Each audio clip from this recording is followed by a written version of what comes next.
नमस्कार, मेरा नाम है हर्षवर्धन सिंह और आप देख रहे हैं एमएस टीवी। शो है रूबरू श्रृंखला, जैसा कि आपको पता है, एक चल रही है जिसमें अपनी अपनी विधाओं में बेहद खूबसूरत काम करने वाली वो महिलाएं जो स्वयं भी बहुत खूबसूरत हैं और खूबसूरती की इस दुनिया मतलब फैशन वर्ल्ड और इसमें भी बहुत अच्छा काम कर रही हैं। हम उनसे बात करते हैं। तो आज उसी ही श्रृंखला में हमारे साथ हैं दीपिका टंडन जी, जो कि एक एचआर प्रोफेशनल हैं। वो मुस्कुरा के we'll get back to you कहने वाले लोग, जिनके मेल्स का इंतज़ार आपको रहता है मगर रिप्लाई में क्या लिखा जाए नहीं पता होता, जी उसी विधा से आती हैं। उसके अलावा भी पेजेंट विनर भी हैं, शूट्स भी करती हैं। So there a lot of things that she is into, और घूमती बहुत है, मुझे अभी भी पता चला बस ये शुरू होने से पहले। तो उनकी लाइफ हिस्ट्री जानेंगे और उनका एक्सपीरियंस, बैठेंगे बात करेंगे, मज़ा आएगा। चलते हैं और बात करते हैं। बहुत बहुत स्वागत है दीपिका जी। Thank you. कैसी हैं आप? बहुत अच्छी हूँ। सबसे पहले तो एचआर प्रोफेशनल वाली बात मैंने थोड़ा तंज, मतलब हम मजाहिया तंज भी नहीं कहूँगा, मजाहिया एक तरीके से उस बात को कहा। मगर how did you ended up in this whole industry of being HR? कहाँ से शुरुआत हुई, बचपन, कॉलेज, ये सारी? सो बचपन में as a child I was more interested into the fashion world and towards acting and dancing. Okay. I want NIFT was my dream institute, national institute of fashion technology Hauz Khas. So मेरे maths की notebook के पीछे sketches बने रहते थे dress designing के, अच्छा। And poetries वगैरह भी लिखती थी मैं काफी. आई यूज्ड टू विन, अभी भी बहुत सारे पोएट्री कंपटीशन है. आप ओपन माइक्स भी करती हैं ना? ओपन माइक्स भी करती हूँ, स्टैंड अप पोएट्रीज के, जहाँ जब भी मुझे चांस मिलता जी है. जी जी। सो ये सब मेरी मैथ्स की बुक के पीछे रहता था normally. But then somehow at that point of time when I passed out of 12th standard, जी जी। तब निफ्ट डिग्री नहीं देता था. And then I came from traditional family and my father was like कि निफ्ट में diploma है, degree नहीं है. इंजीनियरिंग में डिग्री है and it's a secure career. And I believe कि उनका डिसीजन बहुत अच्छा था मेरे लिए, because those 5 years of engineering, I did my fire and safety engineering from Indore, अच्छा। which is a very unique stream. And मेरे लिए और भी डिफिकल्ट था बिकॉज मैं बचपन से बहुत ही डरपोक बच्ची थी. My parents, my siblings know कि मैं पूरी फैमिली में सबसे डरपोक हूँ. तो and fire and safety engineering just converted me. Fire drills होते थे, हमें नैरो वॉल्स पे चलना होता था वेट पकड़ के, एंड बिल्डिंग से पोल पकड़ के नीचे आना है, आपके पास कोई स्टेप्स नहीं, लैडर्स नहीं. तो ये सारी चीजों ने मुझे पूरा कन्वर्ट कर दिया. It make me more bold, courageous, and it taught me to go beyond my limits. तो वो जो मेरे में चेंज आया, एंड मैं कहूंगी कि मेरे पिताजी का इसमें बहुत बड़ा कंट्रीब्यूशन रहा. आई एम वेरी हैप्पी कि उन्होंने मुझे इंजीनियरिंग की तरफ ड्राइव किया. इंजीनियरिंग की तरफ जाने से मेरा एक रिसर्च ओरिएंटेड माइंडसेट हो गया जो मुझे आज तक काम आता है. मैं कुछ भी कर रही हूँ, मैं अपने प्रोफेशन में हूँ, पर्सनल लाइफ में हूँ, इनफैक्ट स्पिरिचुअलिटी की तरफ काफी अट्रैक्टेड रहती हूँ. उसमें मेरा रिसर्च, साइंटिफिक ओरिएंटेशन काफी काम आता है मुझे. तो फायर एंड सेफ्टी इंजीनियरिंग हुआ 5 years इंदौर से. Then I moved to Pune. So during engineering, one of the internships when I was doing, so ACC Himachal Pradesh में ACC की एक फैक्ट्री है, वहां से मैं अपनी समर इंटर्नशिप कर रही थी इंजीनियरिंग की. तो I was conducting a training session on fire and safety awareness for the employees there. तो जब मैं वो ट्रेनिंग सेशन कंडक्ट कर रही थी, then I realize that being with people, people skills is my strength and being with people is what I want to be as a in my career. So तब मैंने decide किया that I'll go into human resources and then I chose MBA. ऐसा नहीं कि MBA choose कर लिया and then I picked up my stream. फिर मैंने MBA किया पुणे से, एंड फिर मेरी फर्स्ट जॉब स्टार्ट हुई at Navi Mumbai. For 2 years I worked as an HR professional at Mumbai. Then I move to Gurgaon. फिर वो करियर चलता रहा. नोएडा फिर 5 साल मेरा 2021 तक मुंबई में था. Then I again move back to Noida. तो जब तक मुंबई 2021 तक I was a completely different person. I would say, I would like to narrate my story. How did I move into the modeling world from a corporate woman. तो अगर मुंबई के मेरे colleagues मुझे आज देखते हैं ऑन कैमरा या social media पे, they are really shocked and surprised to see my this avatar, because मैं ऐसी बिल्कुल नहीं थी. 2022 से मैंने अपने ऊपर काम करना शुरू किया एंड पूरा फिजिकल, मेंटल, स्पिरिचुअल ट्रांजिशनिंग हुआ. Then I went for this pageant, Mrs capital of India, Delhi में हुआ था ये, and I won the title of Mrs. Congeniality there. So I was shortlisted from at least 426 applicants. went to the top 20 and I won this title, Mrs. Congeniality. उसके बाद during this process 2022 में 2023 में मैंने music videos भी किए. फिर then I met with Richa. So if I talk about how I connected with Richa, it's again has a story, interesting story. So हुआ ऐसे था कि Richa has started her Met Gala shoots September 2023 की बात है. And July 2023 में I went to a cafe in Noida. For the very first time, it had very good reviews, and I met my one of my friends over there. जब मैं वहाँ से बाहर निकल रही थी तब मैंने ऐसा सोचा, बिकॉज मैंने रिचा को तब तक उतना ज्यादा नहीं देखा था on the social media. I was not a very keen follower, but मैंने एक दो रील्स उनकी देखी थी जहां वो कैफेज में जाती, she promotes businesses and all that. तो उस टाइम उस कैफे से निकलते टाइम मैंने सोचा था कि अगर मुझे भी ऐसी अपॉर्चुनिटी मिले कैफेज के साथ कोलैबोरेट करके या बिजनेसेस के साथ कोलैबोरेट करके उनको प्रमोट करने का, because I have this philanthropist nature as well, तो कितना अच्छा होगा. एंड वहां से मैं निकली हूँ and I think within the same week मुझे luxury.pr से कॉल आ गया and they asked me to apply for this their Met Gala shoot. And the first shoot was at the same cafe जहां से मैं निकली थी. And उस कैफे को मैंने कहीं भी टैग नहीं किया था, कहीं मैंने स्टोरीज पोस्ट नहीं की थी कि एआई के थ्रू कहीं से इंस्टाग्राम कैच कर ले या कुछ हो जाए. सो आई ट्रूली बिलीव कि अगर हमें कहीं जाना होता है तो यूनिवर्स अपने आप साइंस दे देता है. तो उसे मेरा बहुत बहुत ही फर्म बिलीफ है. जैसे अबीदा परवीन भी कहती हैं, जो है तेरा लब जाएगा करके कोई बहाना. तो what ever is yours can never pass you by. वो आपको आपकी झोली में आ गिरता है, आपको बस वो साइंस रीड करने आने चाहिए यूनिवर्स के.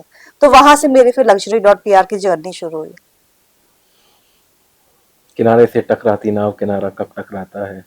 या ट्रू. आमतौर पे आप ऑफिस में सेशंस अपने मतलब जो नए ज्वाइनीज होते हैं उनके साथ लेते हैं?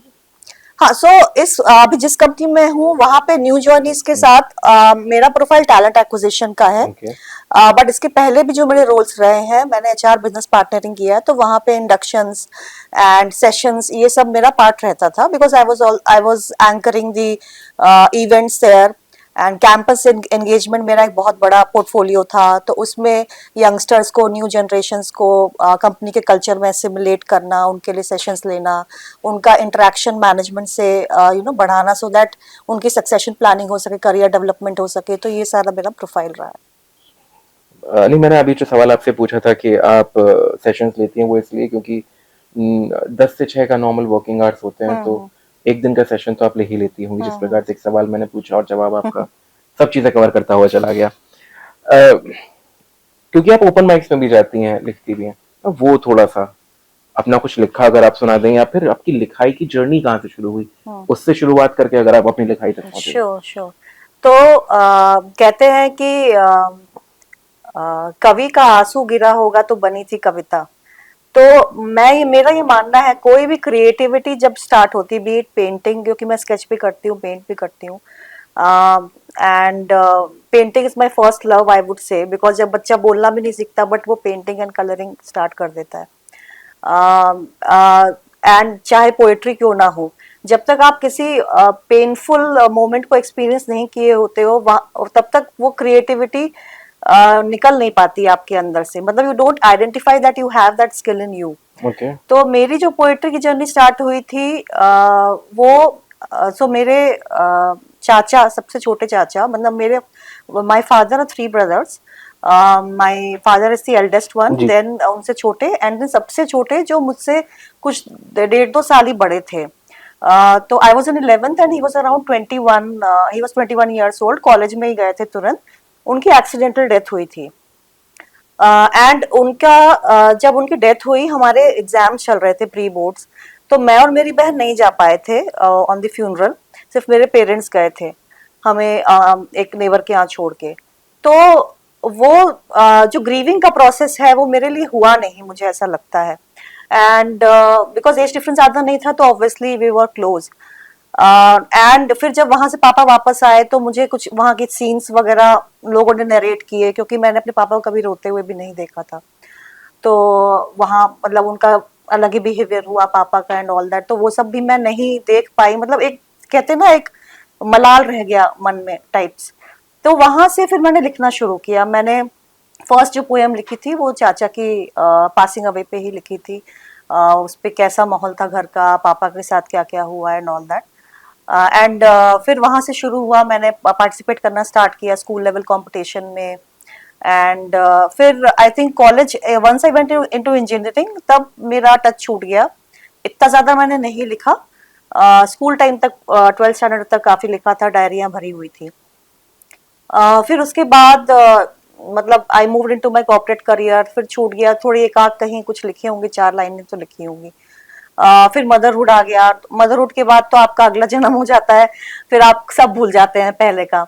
एंड देन 2022 अगस्त में मैं अपनी लास्ट जॉब छोड़ के, मुंबई वाली जॉब जो मैं वर्क फ्रॉम होम कर रही थी 2022 तक, करीब 2 साल के लिए, कोविड के लिए, वो छोड़ के इंस्टेंट इमीडिएटली, मतलब मेरा आज अगर रिलीविंग हुआ है तो उसी दिन रात में मैं लखनऊ निकल गई विपासना ज्वाइन करने के लिए। Okay. I went into 10 days of isolation which is noble silence. Noble silence means आपको अपने बैचमेट से नजरें भी नहीं मिलानी होती है, that is that kind of isolation. तो वहां से मतलब इतना ज्यादा मेरा सोल सर्चिंग हुआ, I got so much of time. As a HR person आपको हमेशा फोन पे रहना पड़ता है, आपको फोन भी नहीं अलाउड है, स्मार्ट वॉच तक नहीं अलाउड है, नथिंग डिजिटल, कुछ भी अलाउड नहीं है। आप सिर्फ अपनी वो नॉर्मल डिजिटल एनालॉग वॉच को देख देख के आप इमेजिन करते हो कि आपका मोबाइल है। तो एंड किसी से बात नहीं करना। तो I went deep down inside and मैंने फिर वो सारी चीजें जो मैंने छोड़ दी थी बचपन से, बीट राइटिंग, डांसिंग, मिरर के सामने एक्टिंग करना या कुछ भी, मतलब वो सारी जो मेरे अंदर का इनर चाइल्ड है उसको रिडिस्कवर किया। एंड स्पिरिचुअलिटी प्रैक्टिस मैंने इसके पहले बहुत भी की है, बचपन से I have been into yoga.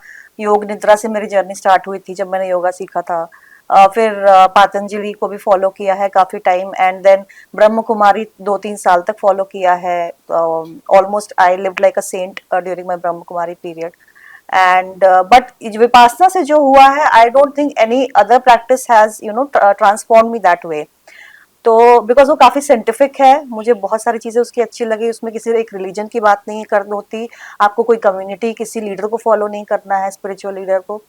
तो फिर वहां से मैंने सोच लिया कि अब मुझे सिर्फ मतलब अपनी सारी पुरानी चीजें वापस लानी सबसे पहले, और जो भी मेरे चाइल्डहुड ड्रीम्स थे, मैंने अपने चाइल्डहुड विश लिस्ट बना ली कि वो सारी मुझे वापस back to that 7 year old girl बनना है। और वहां से मैं हर जैसे जैसे मेरे साल बढ़ेंगे, मतलब मैं 39 years की एज में मैंने डिस्कवर किया अपने बारे में, तो 40 साल की, 39 से 40 years तक मैं 7 to 12 years के अपने सारे सपने पूरे करूंगी। फिर वैसे वैसे मैंने कैटेगरी बना दी अपना गोल शीट टाइप।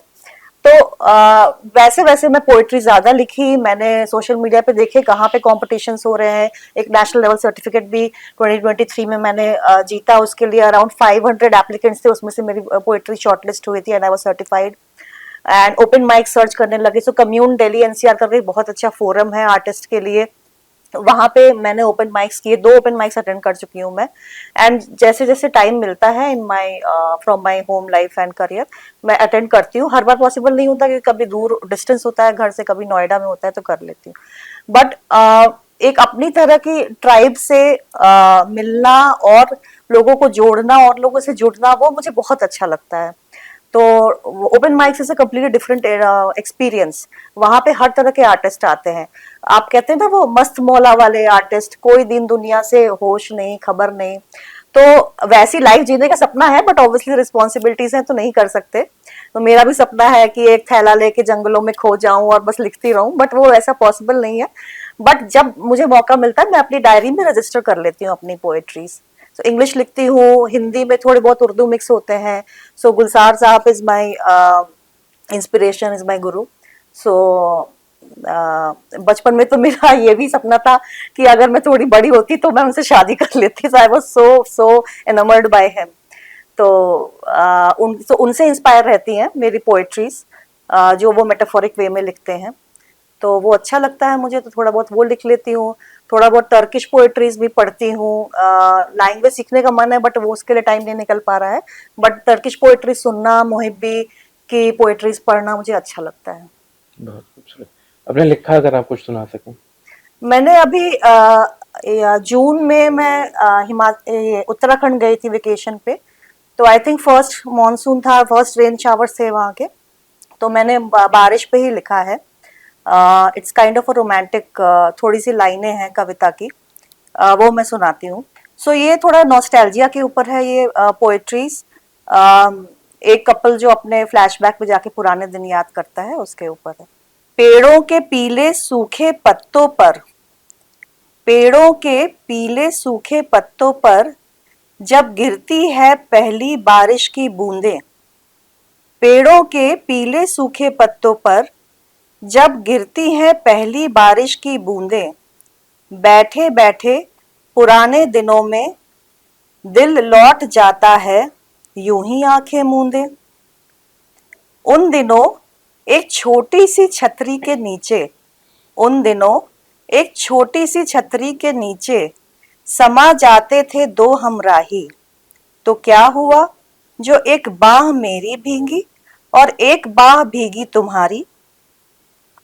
छतरी की पनाह में जो ना भीगा, छतरी की पनाह में जो ना भीगा, वो भी तो प्यार की बारिश में भीग गया था उस दिन। टपरी की दो प्याली कड़क चाय में, टपरी की दो प्याली कड़क चाय में वो सुरूर मिला जिसके आगे फेल था हर नशा। फिर चाहे वो हो कोई रम, चाहे हो वो कोई जिन। बहुत खूबसूरत है। जो लास्ट आपका था वो बहुत स्पेसिफिक था। मुझे से एक बड़ी अच्छी चीज़ याद आई। अभी मैं इस तरफ देख रहा था, ये हमने सेंटर पीस के तौर पे जो लगाया है पीले पत्ते, कि कुछ पत्ते टूटे शाख से कुछ गुजरे हुए ज़माने मिलेंगे, कुछ पत्ते टूटे शाख से कुछ गुजरे हुए ज़माने मिलेंगे, क्यों लफ्ज़ टटोलते हो तुम मेरी खामोशी में, मेरी आंखों में झांको तुमको लाखों फसाने मिलेंगे। वाह वाह वाह, क्या बात है, बहुत खूब। मेरा नहीं है, काश मेरा होता, काश मैं ऐसा लिख पाता, मगर नहीं, बहुत अच्छा। दीपिका जी, एक कवि हृदय होना, to have a poetic heart, a soul that way, तो जिंदगी थोड़ी सी स्लो होती है कंपैरेटिवली बाकी सब जगह से। आप क्योंकि ऑब्जर्वेशनल आप होते हैं, आप ऑब्जर्व करते हैं चीज़ों राइट। को, आप मानवीकरण अलंकार चीज़ों में लगाते हैं, हम्म। है ना, पड़ी हुई चीज़ों की जो भावनाएं हैं वो उनके बारे में सोचते हैं। मगर जिस तरीके के काम में आप हैं, इनटू दिस कॉर्पोरेट वर्ल्ड, वो इतना वक्त नहीं देता है। और उसके साथ साथ आपने जैसे बोला, आप मदर भी हैं, और फिर पर्पस लाइफ, मेरे ख्याल से कुछ पर्पस ऑफ लाइफ, कोचिंग भी आप उसकी थी, कोच, सर्टिफाइड कोच हैं आप उसकी। या इतने सारे verticals with the soul, how does this whole thing work? Equation कैसे सही बैठती है? एलएचएस इक्वल्स टू आरएचएस कैसे होता है? कैसे हेंस प्रूफ लिखा जाता है नीचे? सो मुझे ऐसा लगता है बिकॉज पोएटिक माइंडसेट होने की वजह से मेटाफोरिकल ऑब्जर्वेशन काफी रहता है। एंड वो मेटाफर जो होता है हमारे साथ, तो हमें एग्जाम्पल देके चीजों को समझाने में इजी होता है। अगर हमें किसी एम्प्लॉय को आज काउंसिल करना है या अपने कलीग्स को ही कोई बात समझानी है, तो कोई डिफिकल्ट कॉम्प्लेक्स सिचुएशन है, उसको इजी वे में कैसे समझाएं। जी। आज मैं किसी को कोई जॉब ही अगर सेल कर रही हूँ से एज अ रिक्रूटर, तो उसको लेमन लैंग्वेज में समझाने में, कॉम्प्लेक्स चीजों को सिंप्लीफाई करने में ये स्किल हेल्प करती है, मेटाफर वाली स्किल। तो इस मेरे ख्याल से पोएटिक माइंडसेट जो है वो मुझे इस एंगल से काफी हेल्प करता है। अगर आप कहेंगे कि हाँ थोड़ा स्लो, मतलब स्लो थिंकिंग पसंद करते हैं पोएट्स, लोग स्लो लाइफ पसंद करते हैं, डेफिनेटली यस। एंड भाग दौड़ में कभी कभी जरूर मन करता है कि रिजुविनेट करने के लिए थोड़ा रुक जाए, थोड़ा थम जाए। एंड अगर नहीं थमते हैं, if you don't take that break, तो फिर बॉडी उस तरीके से आपको कभी फीवर दे देगी या कुछ ना कुछ सिग्नल देगी बिल्कुल बिल्कुल। रेस्ट करने के लिए। जी। तो वो एक बैलेंस रखना जरूरी होता है। सेल्फ केयर एक बहुत बड़ा पार्ट है सेल्फ लव का। जी। एंड विपासना से मैंने एक सेल्फ लव वाली कंसेप्ट बहुत अच्छे से पकड़ ली है। जो उसके पहले मैं बहुत ज्यादा स्ट्रेस लेती थी कॉर्पोरेट लाइफ का, एंड खुद के लिए काफी चीजें इग्नोर भी करती थी। एंड आई वुड से कि कॉर्पोरेट लाइफ में ही ऐसे लोग हैं जो पूरे फुल ऑफ एनर्जी है, एंड अपने आप को फिट रखते हुए करियर में भी सक्सेसफुल हैं। तो हमें उन लोगों को अपना रोल मॉडल बनाना चाहिए, उनसे इंस्पिरेशन लेना चाहिए। अगर हम एक चीज मान ले कि हमारे साथ हमारी बॉडी है, जो वही हमारा एक सबसे बड़ा लाइफ पार्टनर है, वही हमारे साथ एंड तक रहने वाली है, एंड उससे बड़ा धन कोई है नहीं, तो हम हमेशा उस पर ध्यान देंगे और उस बैलेंस को बना के रखेंगे। आप चाहे कॉर्पोरेट वर्ल्ड में हो, चाहे आप मॉडलिंग वर्ल्ड में हो, इनफैक्ट आई वुड से कि modelling world is even more hectic. वहां पे कॉर्पोरेट वर्ल्ड में एटलीस्ट 9 to 5 आपकी जॉब होती है, but when you are on the shoots, if you are going for any acting assignments, आपकी टाइमलाइंस नहीं fixed होती है, वो बढ़ती जाती है। आप अगर I am not talking about typically about shoots, I am specially talking about acting. For example मैंने 2 म्यूजिक वीडियोस किए, तो एक दिन में पूरा पूरा वीडियो शूट करना तभी पॉसिबल है अगर आप बिना ब्रेक लिए पूरा दिन, आप पूरे दिन रात लगा के वो काम करो। उसमें आपका पंच इन पंच आउट होता ही नहीं है, तो वो ज्यादा स्ट्रेसफुल होता है। तो ये आपके ऊपर है, आप कैसे ये बैलेंस मेंटेन करते हो, आपकी प्रायोरिटीज क्या है, आपको वो सेट करनी है, एंड वो प्रायोरिटी से हिलना नहीं, चाहे कुछ भी हो जाए। अभी अगर मेरी प्रायोरिटी हेल्थ है और मेरा बच्चा है, तो मैं उसके चारों तरफ अपनी चीजें बिल्डअप करूंगी और वो फोकस नहीं बिगाड़ूंगी। बस वही मेरा एक मोटो है। आपका ये फैशन इंडस्ट्री का जो करियर है, ये luxury.pr के साथ शुरू हुआ था या उससे पहले से भी आप कुछ करते थे? सो लाइक आई सेड, मैंने मिसेस कैपिटल का जो पेजेंट जीता था, वहीं से मेरी जर्नी स्टार्ट हुई ओके। थी।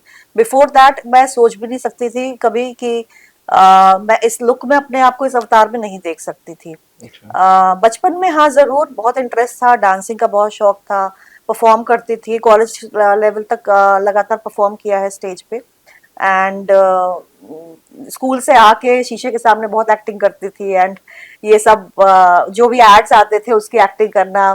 सो रसना गर्ल जो है उसकी मैं बहुत कॉपी करती थी, बिकॉज मैंने वैसा ही हेयर कट भी करवा लिया था अपना। Oh my God. तो ये सब शौक थे मुझे, बट फिर वो फिज आउट हो गया पढ़ाई के साथ, करियर के जी साथ। जी जी।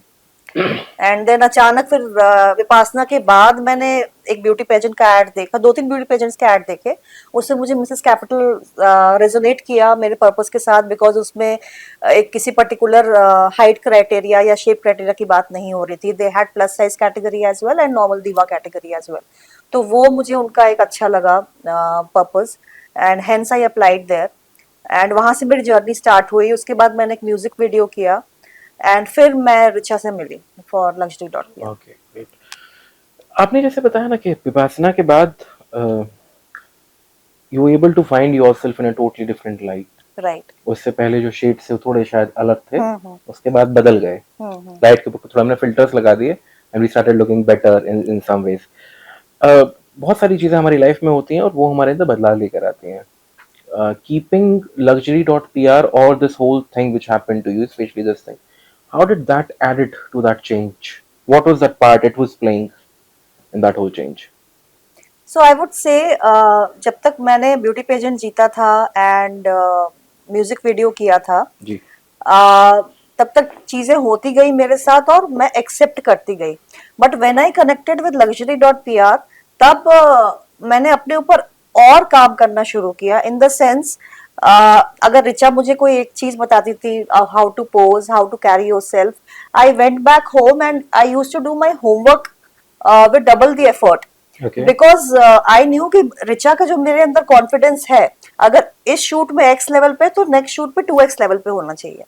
तो उस तरीके से मैं काम करती गई, एंड जब शूट का concept, very good part of the team luxury.pr इसकी कंसेप्ट हमें पहले से बताया जाता था, सारी चीजें ऑर्गेनाइज होती थी, कोऑर्डिनेटेड होती थी, उनकी स्टाफ से भी हमें टाइमली कॉल्स आते थे, क्या प्रिपेयर करना है ये भी बताया जाता था।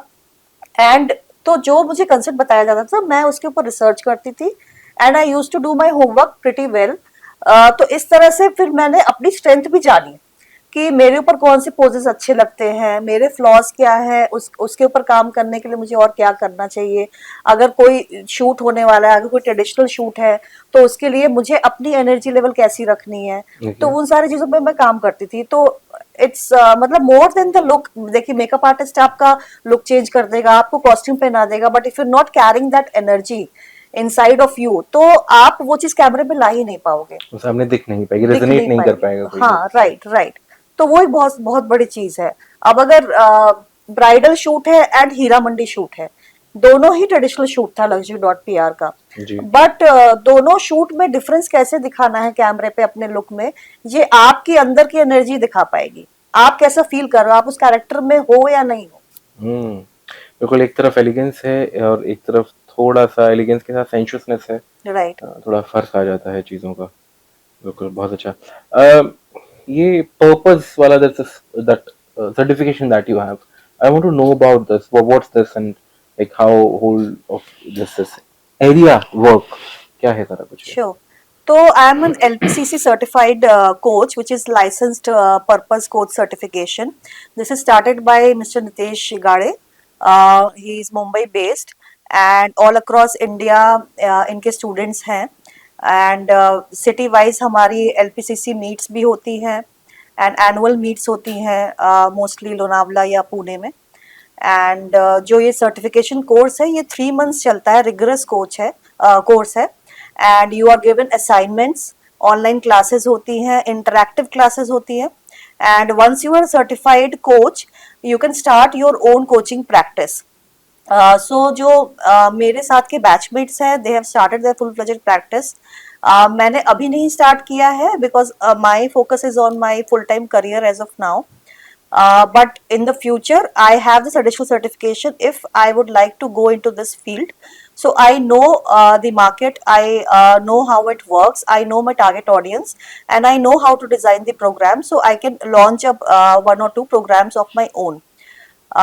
सो इसमें टीनेजर्स के लिए डेवलपमेंट के लिए वर्कशॉप होती है, आपके अपने करियर डेवलपमेंट के लिए वर्कशॉप्स होती हैं, आपके अलग अलग केडर के अलग अलग कैटेगरी के कोचेस हैं, you can connect with any of them as per your requirement. आपकी इमेज कंसल्टिंग की भी कोचिंग होती है। So we have different categories for this. Great. करते बेसिकली इसमें क्या है, how do like what exactly is something that we are doing to someone, क्या वैल्यू एडिशन कर रहे हैं हम किसी की सबसे तरह? पहले तो एक कोच आपकी जरूरत समझता है कि व्हाट इज योर नीड, आप किस लिए आए हैं, आपका वो नीड आइडेंटिफिकेशन होता है कि किस एरिया पे आपको काम करना है अपनी लाइफ में एंड उसके अकॉर्डिंग आपका प्रोग्राम डिजाइन होगा कोच के साथ। आपकी पर्सनल रिक्वायरमेंट्स भी इस पर ध्यान रखी जाएंगी, आपके वर्किंग आवर्स क्या है, how much time can you invest. जो इनिशियल फेजेस होते हैं कोचिंग के, अगर आप दिन में आप 20 मिनट्स भी दे सकते हो to work on your self, तो आपका ये जो जर्नी है वो स्टार्ट हो जाती है कोच के साथ। ओके। एंड देन जो कोच के साथ जो इंटरेक्शन होगा वो वीकेंड्स पे रख लिया जाएगा आपका प्रोग्रेस रिव्यू करने के लिए। जी जी एंड आफ्टर 3 मंथ्स जी। आपको अपने में खुद ही चेंजेस नजर आएंगे because we do there are certain exercises we give. आपको अपना कोर पर्पस आइडेंटिफाई करने की एक्सरसाइज कराई जाती है, उसके बाद आपको गोल शीट्स बनवाई जाती हैं। फॉर एग्जाम्पल अगर मैं कहूँ, जब मैं ये 3 महीने ये कोर्स कर रही थी, सेम वो 3 मंथ्स थे जब मैं पेजेंट्स के लिए भी अपनी तैयारी कर रही थी, जी मिनिस जी। कैपिटल के लिए। तो during my coaching certification we were given a goal sheet tracker okay. जिसमें डेली आप अपना प्रोग्रेस रिव्यू कर सकते थे on your physical, on your spiritual transformation, physical transformation and your mental transformation. तो उसके अलग अलग गोल्स होते थे एंड उस तरह से आपका गैंट चार्ट बनता था एवरी डे कि आपका बार ग्राफ ऊपर जा रहा है या नीचे आ रहा है। एंड आपका पीयर बैच होता है, उसके साथ आपको वो ग्रुप में शेयर करना होता है वो चार्ट। तो आप आगे हो पीछे हो कैसा है, आप प्रोग्रेस भी अपनी मैप कर सकते हो। I think that goal sheet tracker help me a lot. मेरा वेट भी टाइमली रिड्यूस हो गया to present my self better during the pageant. मेरा मेंटल ट्रांसफॉर्मेशन भी अच्छा हुआ, I was very confident on the stage. And spiritual तो definitely हुआ ही बिकॉज उसमें आपकी पूरी दिन भर की एक्टिविटीज होती है, there are scores around those activities. Right. आपके आपकी नीड के हिसाब से आपको कितने स्कोर्स देने हैं ऑन दोज डेली एक्टिविटीज। तो वो सबके लिए सेम नहीं होगा, सबके लिए वो गोल शीट एंड वो ट्रैकर डिफरेंट होगा। तो that is why it's a customised coaching programme, personalised वो शीट आपने। Personalised programme. Right, right. And that's what a coach do, like comes in the spirit, comes in the coach कि वो आपके हिसाब से वो शीट मेरे ख्याल से राइट आपको बना के राइट देगा राइट। आपकी requirements. Great, thank you so much Deepika ji. इसी के साथ आज इस बार का जो इंटरव्यू है इसे रैप करेंगे और अगली बार जब आप कहीं पेशेंट के साथ साथ अपनी लिखाई को लेकर भी कहीं ऐसी जगह जाएंगी जहाँ से आपका सम्मान होगा, तो फिर दोबारा कोशिश करेंगे कि बैठें और आपसे बात करें थैंक बहुत यू। बहुत शुक्रिया आपका। और जो मुझे सबसे खूबसूरत चीज़ लगी वो ये कि आपने खुद के अंदर जो बदलाव जिसकी आप बात कर रही थी आफ्टर विपासना, और जैसे कॉलेज में जो आप थी वो जो आप हैं, मैं उससे पूरी तरह रेजोनेट कर सकता हूँ। कब और किस दिन ये होता है वो पता लगा पाना मुश्किल है, मगर बदलाव इतना प्रोमिनेंट होता है कि वो प्रत्यक्ष सामने दिखता है। आमतौर पर लोग कहते एब्सोल्युटली। हैं कि शीशे में हमारी शक्ल हमको हमेशा एक जैसी दिखाई देती है, हम्म। मगर उस बदलाव के बाद आप खुद अपनी जब शीशे में देखते हैं तो वो बदलाव आप देख सकते हैं उसमें। हम्म।